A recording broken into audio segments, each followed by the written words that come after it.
There's a huge problem with Julius Randle. So far this season, Julius is having the best season since 2020 and probably the best season of his career. He's been extremely efficient this year and he's putting up incredible numbers. And the great play of Julius this year really shows how important it is to have a legitimate point guard on your roster. And that's exactly what Jalen Brunson has brought to the Knicks. Now obviously Julius also put a ton of hard work into his game over the offseason, and he's also a huge reason for why he's playing so well, and it's not only due to the addition of Jalen Brunson, but obviously that plays a factor as well. But with all that being said, there still is one major problem that has been plaguing Julius really throughout his entire career, but especially as of late. But quickly, before we get the video started, for those of you who may not know, I'm JuicySports. I make opinionated NBA content, and if you guys enjoy videos similar to this, hit that subscribe button, that like button, and that post notification bell. I also want to quickly mention that I recently started up an MMA channel, and if you guys are interested in that, the link will be in the description. But anyways, let's get into it.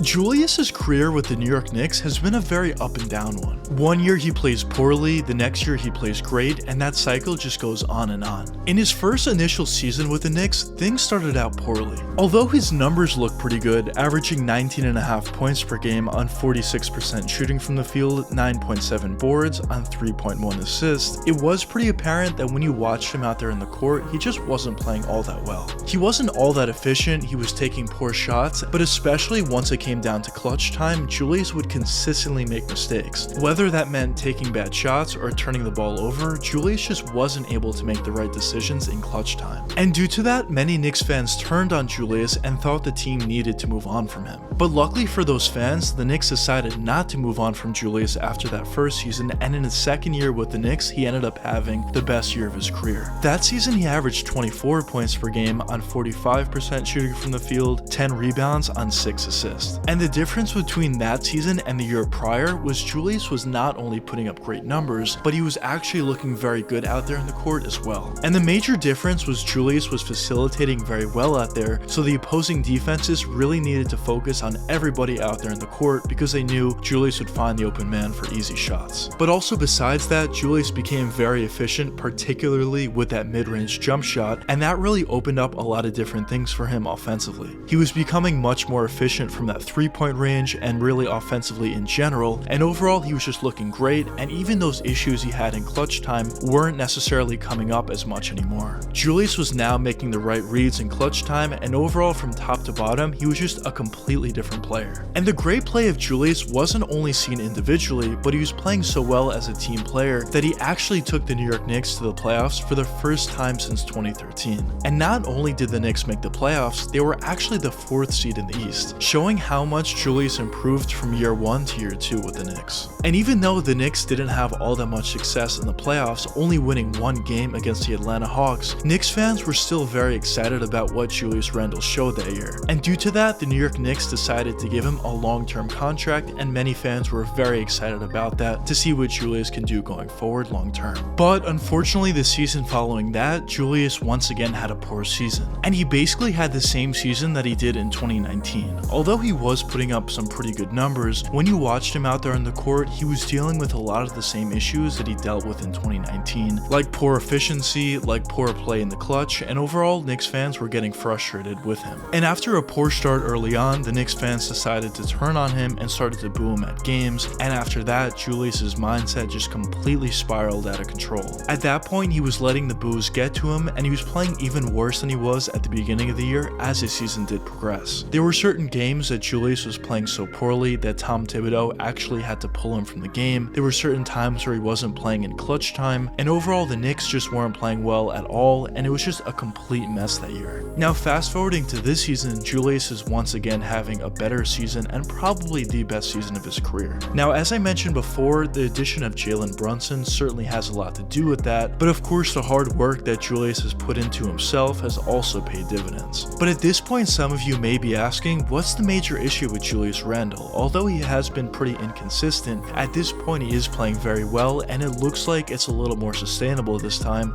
due to the fact that it is in part due to the addition of Jalen Brunson. Well, I actually think there's a couple different issues with Julius, but the one major issue that I want to focus on in this video has to be his temperament. Ever since he got to the NBA, Julius has always been known as a passionate player. Now, when you're a passionate guy, there's positives, but there's also unfortunately negatives. Now, the positives are a passionate player would care about their team's success a ton and would do anything they could in order to help their team win. Now, also in terms of their individual play, they have a ton of passion and motivation to get better each and every day, making themselves a better player overall for the most part. But the negative side about a player that's super passionate is sometimes out there they can lose their head and get a bunch of technical fouls. And I think with Julius Randle, we really saw this throughout his whole entire career, but especially this season as of late, the past 3 or 4 games, we're seeing this get to a ridiculous level. Julius is getting way too many technical fouls in general, but he's especially getting technicals at the worst times possible, which is in the clutch time. There's been a couple games as of late where the Knicks are in close games in the clutch and Julius decides to get a technical foul, either throwing him out of the game or just a legitimate technical foul. But either way, it hurts his team. If he gets thrown out of the game, obviously your best player or your second best player is thrown out. But even if he doesn't, you're costing your team probably a point, but you're also taking your team out of the flow of the game, and it just makes it much more difficult to get back into the thick of things. And in my opinion, I think a reason for why the Knicks have been losing a little bit as of late is in part due to this. Now, of course, it's not solely due to this, there are other factors involved, but I definitely don't think this is helping them at all. So going forward throughout the rest of this season, Julius really needs to focus on this issue. He needs to focus on keeping his cool, and even if the ref makes a bad call, you can argue to a certain extent, but don't take it out of proportion. If you can just keep a cool head going forward, I definitely think it would significantly benefit this Knicks team. Because if he is able to do so, I think the Knicks would be a lot more successful during the tail end of this season, and if they are successful, they'll probably be in the top 6 in the Eastern Conference, and then in the playoffs, they'll just be much better prepared to do a lot better than they otherwise would. But if he cannot keep a cool head, I can easily see things spiraling out of control and the Knicks just continue to lose, maybe go on a little bit more of a losing streak, and once it comes down to playoff time, even if they win their play-in game, it's going to be much more difficult to beat the top 2 or 3 seeds than it would have been to beat the 4th seed. But going forward throughout the rest of the regular season for the New York Knicks as a whole, I do see them getting a few more wins before the season's over, and I do see them being able to keep their top 6 position. And if they're able to do so in the first round matchup, depending on who they play, I do think they can actually have some success. If they play a team like the Cleveland Cavaliers, I do think they could have success against them and make it a competitive series. Now, eventually, I do think the Cavs would be able to win that matchup, but I do think it would be a very interesting one and could give the Knicks a ton of confidence going forward long term. But obviously, if they're able to win a first round matchup, that would just be incredible. But I guess only time will tell what does end up happening for the New York Knicks, but also Julius Randle as the season does progress. But anyways, let me know what you guys think in the comments. Do you think this temperament issue for Julius Randle is a big issue, or do you not think so? But anyways, I hope you guys enjoyed the video, and if you did enjoy, check one of these 2 videos popping up now, and until the next time, peace out guys.